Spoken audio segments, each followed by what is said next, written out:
This San Francisco apartment is long on views, but short on furnishings.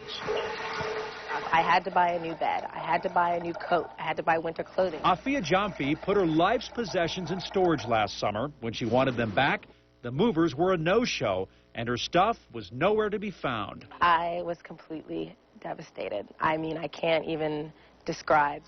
Moving is a difficult, sometimes emotional event. You're trusting someone with all of your personal belongings. In complete neglect. For these angry, starving students customers, it was nothing short of horrific.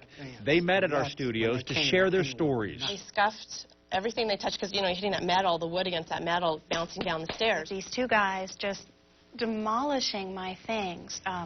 Televisions stacked on orchids. Every piece that they touched was damaged.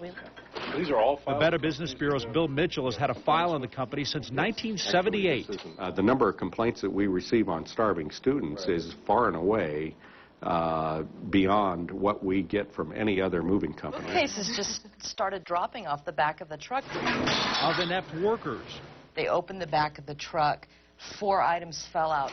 Of rampant overcharging. It was $500-something, but they made you pay $1,178. Even belongings held hostage. That I wasn't going to pay them, and they said, fine, we'll keep your television. And he says, well, if you want the guys to sleep there, don't sign it. But they'll stay there till you do. Most of these people thought losses were covered. Well, I bought the extra insurance, and I haven't seen a penny. Aaron Bashaw claims $600 in damages. And they sent me a nice little check for $50, including a letter saying that if I endorse the check, that means I waive all my rights. We found Starving Students has a troubled history. The state of Washington fined the company last year after an investigation found over 600 violations of consumer protection laws. In 1992, California cracked down on Starving Students, also for numerous violations. They're basically doing the same thing that they were charged with back in, I think, 92. Every time they broke something, they started to whistle.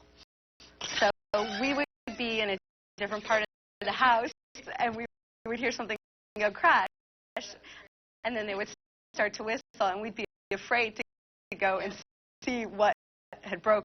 You guys are so lucky because you guys have stuff. Jamfi lost everything. I mean, if you nearly $20,000 in belongings. My stuff was nowhere to be found. I had a mental breakdown and lost it. Contact 4 insisted that Jamfi be allowed to search a Starving Students warehouse, and we were there with a hidden camera.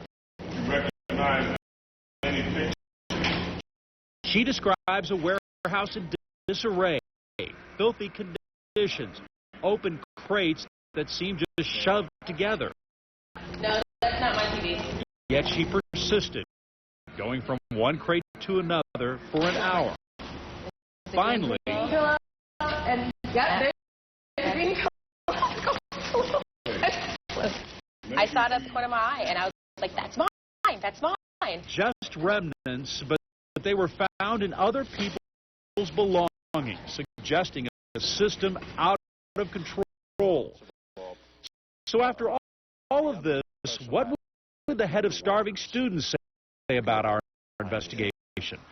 Well, we didn't have to go to him. He came to us. Every piece that they touched was damaged.